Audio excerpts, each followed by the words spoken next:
Yeah, no, Yeah, that was you. an anger part for me. When I went, my daughter's crying to see me. I need to spend time with my daughter. I've got to go. And like, yeah, because I'm not a priority. And I'm like, so I hung up the phone and I thought about it for a second and then I blocked her just so I wouldn't have to have the phone go off while I was hanging out with my daughter. Right. She called on a restricted number.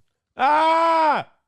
And I answered and it was her. And she's like, oh, so you did block me. So then she kept calling me last night on a restricted number, arguing with me again, continually telling me I'm a piece of shit and I treat women like shit and I shouldn't expect to ever meet a decent woman if that's how I'm going to behave on my show. And then you said, wrong number. This is Johnny, not Aaron. Wrong steel token.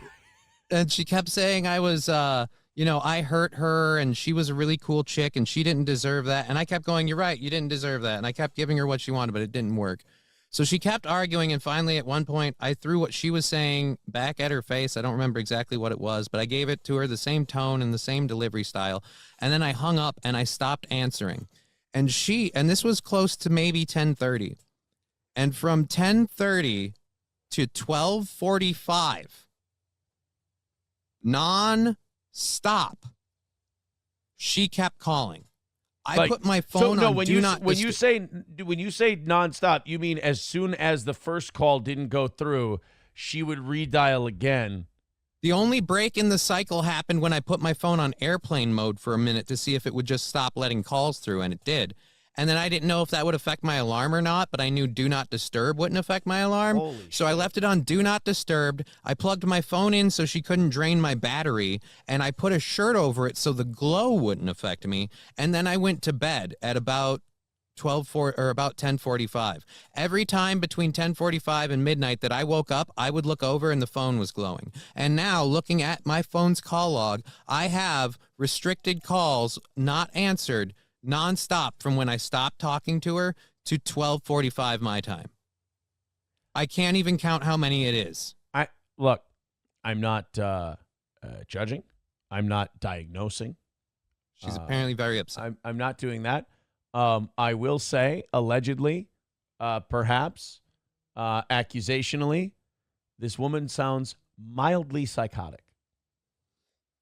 Nope. Okay. She was a very nice, very beautiful lady, and I was very happy with her, but apparently I can't apologize to her and say I'm sorry for hurting her feelings. It doesn't mean anything unless I literally never make disparaging comments about women again, I guess. And more importantly, if I talk about women in any sort of positive way, you know what? I don't know what makes her happy, and I'm not actually interested at this point. Dude, so sure. Is she still calling? Not yet. No, I haven't heard from her at all. Does she want to? Does she want to call in? If I text you the studio line number, would she want to call into the show? I really don't want to do that on air. How about if she just talks to me? I don't want to do that. Oh, well, then we won't do it. It won't go well. It'll make her look bad. It'll make me look bad. Under no pretenses was I assuming it would go well. But you're right. If I were you, I wouldn't want this to be a Princess and Mikey situation. You know what else I wouldn't like? I wouldn't like her to call you 70 times while you're trying to either go to bed or hang out with your kid or whatever. I'd rather she didn't call you over and over and over again. So I don't like that either. Right. So neither of those things are. I feel like this has to be a break, not like take a break. I mean, like a clean break. I feel like this woman was too high strung for this to begin with, too clingy to begin with. And I don't blame you for not taking the red flags and running the first time this happened. But I certainly would have to blame you if you didn't take these red flags very seriously. Oh yeah, no, dude. Like I said, I had every intention if my phone started going off constantly today that I was going to go talk to some people.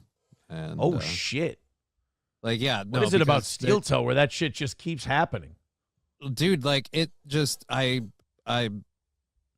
can't make her happy, and there's no okay, I'm the evil person you say I am that satisfies her. She just wants to keep calling me and berating me to and then keep saying that my apology isn't sincere until I change how I behave on my show for that one part. But then all you have to tell her is, no, you're gone. You don't understand. Like, I can now keep doing this because you're out. Yeah. I kind of made that point to her. I told her, look, I'm sorry that you feel this way. I'm sorry I hurt your feelings, but I'm not changing how I behave on my show suddenly. Right. For that, like, that's the way I've always been. It wasn't a new thing. It didn't come around the minute you did. So was she upset that you were talking to this digger on the show or talking about women on the show, or was she upset that you weren't talking about her on the show, or was it both? I'm pretty sure, this is my opinion, I'm pretty sure she was jealous of the other stuff, and she used the woman thing as a focal point to broaden it and not make it seem so personal. So, like, oh, you talked about this woman. You talked about feeding strippers cheesecake. Like, she kept going back to the things I said on my show, like, because I said it, it has to be true, and I'm going to do it. Did you feed strippers cheesecake? No. Why'd she accuse you of feeding strippers cheesecake? Because I made a joke on my show where I said, I like making cheesecakes. I love making cheesecakes and feeding them to women because women love cheesecake, and it's fattening, and they know it, and I make a really good cheesecake. But I don't need to eat it. I'm not like, oh, I got to eat this cheesecake. If you had fed a woman cheesecake, would that have been a problem, or could that have saved the relationship? It depends who the woman was. If I had fed her a cheesecake, it could have saved the relationship. It's interesting. It was more the fact that I was on my show talking about cheesecakes, mentioning that, you know, if I brought them in to the strippers, you know, they'd rub their titties on me for a cheesecake. Again, as a joke, and that joke became, well, you didn't say you'd make me a cheesecake, like, so I guess, like, the relationship isn't going to work, but I guess if it were going to work, I would have to make every joke and then preface it with what I would do for her if it involved a woman. And she, from the sounds of things, doesn't want me streaming with women. Being on a stream with a woman is a problem. This sounds like she's trying to make her what's the word I'm looking for? Her insecurity your problem. And that's not good. She needs to work on her insecurity rather than embracing it and trying to then throw it onto you, because all that's going to do is your head, and that's going to make you a worse person to be around. She ever talked to you about her previous relationships? Has she ever talked about her previous relationships and went, well, here's what I did wrong? Well, no, with previous relationships, the only thing that we ever discussed in previous relationships is she mentioned in one relationship how a person was clingy, and sometimes she just needs her space, and if she needs her space and people don't give her space, it becomes a huge problem. So when I'm like, hey, do you want to talk? And she's like, no. And I say, okay. And then I don't talk to her anymore. I'm giving her space until she says, hey, you know, until she texts me or whatever.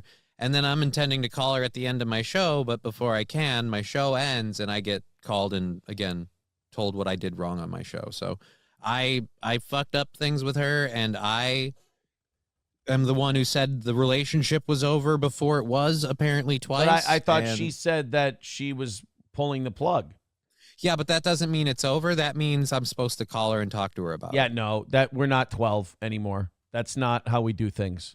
That's not how grown-ups do things. We're not doing that. And good for you for not doing that, by the way. Yeah. That's the right call. So, what? You think too far gone to be shot back? You think, you know, you don't think... Well, she continually said that, you know, if I went on the air and disparaged her and called her this or that and the other, she'd never do that to me because that's not the type of person she is. She doesn't have a show. Yeah, well, my point being is last night, one of the last things she did say to me when I was telling her that I was tired of getting yelled at, she's like, well, then I guess I'm just going to go on other shows and talk shit about you because it's all about content, right? Like, I get to do that. And I'm like, I guess if you want to. She's like, all right, I'm going to email other shows and I'm going to talk to them. I've got receipts, and I went through my dude, I went through my text. I don't think she'll want to put her face on camera. I don't think she'll want to expose herself in that way, and I don't think she'll actually do it. But all I know is I went through all of the texts we have. As for receipts, don't show any here. I'm not going to. Okay. As for receipts, I don't know what she has receipts for. She might mean like grocery store trips. She might have been saying just opposite things. Well, like, I mean, she has receipts for the airline tickets that she lost money on and the gift she bought me for my birthday. What do you mean lost money on? She took a trip. No, she didn't. She booked the tickets and canceled them. Oh, that's right, because she threw this conniption fit one other time. Yeah. Yeah. And the other time was really my fault because that time she didn't do anything to say we were done or whatever. I just kind of misinterpreted that. And she was hoping I would talk to her before talking about it on the air. And that was totally my mistake. I was at fault. And that's why I did so much to try and fix it after that. This second time around, she told me I'm pulling the plug. I told her I didn't want her to cancel our plans. And she said, yeah, but I don't see this working. I'm pulling the plug. So I took that as we were done. Jack Cat with no, another. I'm not answering the phone anymore. Literally after a 10:30 to midnight or a 10:30 to 1 a.m. nonstop thing, like that's a line. This is a text coming in. I'm driving, but please tell Johnny to run from this manipulative bipolar broad. They've met once, and she's mad at him for breaking rules she never set. How long until she's threatening self-deletion? Run now. She's not that kind of person. She wouldn't do that. But yeah, as for rules she never set, like she did say the first time around the comments that I made that upset her, I misinterpreted that as not being clear enough that I was seeing someone, and not that it had to be a problem there. And then, yeah, she was upset that I went back to working at the strip club again, which I actually did so I could make extra money for when she came out. But yeah, so I don't know what to do anymore. I can't fix it. I'm I'm actually starting to think this might be partially her fault. Yeah, no, I didn't want to do all this, but when I woke up this morning and I saw the call thing went on as long as it did, like I was like, all right, now I'm not willing to just sit here and fall on the sword and say I did everything wrong and it was all my fault. Our relationship didn't work out. We aren't going to work as a relationship, and that's all it is.